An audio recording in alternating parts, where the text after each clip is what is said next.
Hi, welcome to our series of reading the Bible daily in a year with Mari. and Les. Hoy vamos a empezar con Numbers 26, starting at verse 35, y nos vamos a ir hasta el 28. So, Mari nos dejó donde there was a new census, right? So, nos dio todos los números y aquí va el gran total. 601, 703 men are now going to be ready for war. And God said, cuando entren a la tierra prometida, we're going to divide the land based on these numbers. Las tribus más grandes are going to get more y las más pequeñas, pues un poquito menos. But the Lord, will decide the borders. Ahora seguimos a contar la tribu de Levi. The Levites were counted separately porque ellos no iban a recibir tierra. Their one and only job was to take care of the tabernacle. Cuando Moses y Eleazar terminaron contando a todas las personas en este nuevo census, se dieron cuenta que ninguna de estas personas fueron las mismas que contaron back then. Remember a couple of videos ago we had the first census? Well, ahora se dieron cuenta that none of these people were in that first census. Only Caleb y Joshua. Because y'all remember, God has said that generation was going to die in the wilderness. They were not going to enter the promised land.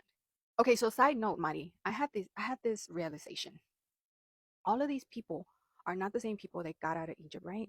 It's like a complete new generation. I really was like, whoa, they got to meet God now in the wilderness, but they don't know anything about nothing about what happened in Egypt, only lo que le dijeron sus ancestors.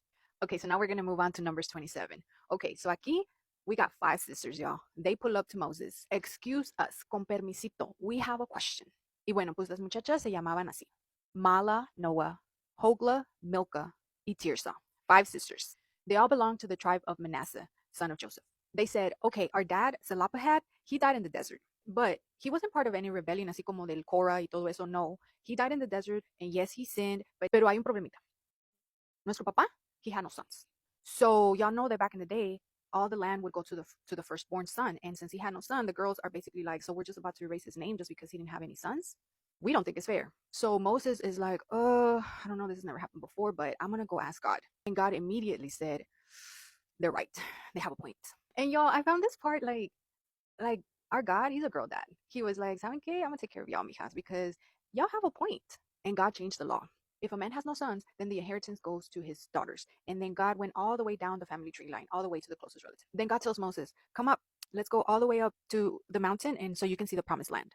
So Moses climbed up, and God said, "Okay, look at it. You see the land? Cool, pero tú no vas a entrar because of your disobedience." I know Moses was heartbroken, y'all. I just know it. But Moses, being the good man that he is, did not complain, and he instead told God, okay, Lord, but please, no dejes a estas personas leaderless. They already get lost enough. I mean, you've seen them. If you do, the people are going to be like sheep without a shepherd. And God said, yeah, I got someone, Joshua. Now go find Joshua and lay your hands on him. Now let's move on to Numbers 28. So the Lord said to Moses, give this command to the Israelites and say to them, make sure that you present to me at the appointed time my food offerings, as it is an aroma pleasing to the Lord. So then God talked about las ofrendas diarias, the Sabbath offerings, the monthly offerings, el Passover, the Festival of Weeks. And there's so much detail about all the food offerings. And we've talked about this in Leviticus and a little bit in Numbers. So we already know all the food offerings. But to me, I think this chapter goes a little bit deeper. It's like basically God telling us that he loves consistency. He wants a relationship with us. So I feel like all of this is intentional from the Lord. It's not just like, here's all of these food offerings. It's like, no, I want you to get to know me every day, every month, every year, so close that this becomes second nature to you.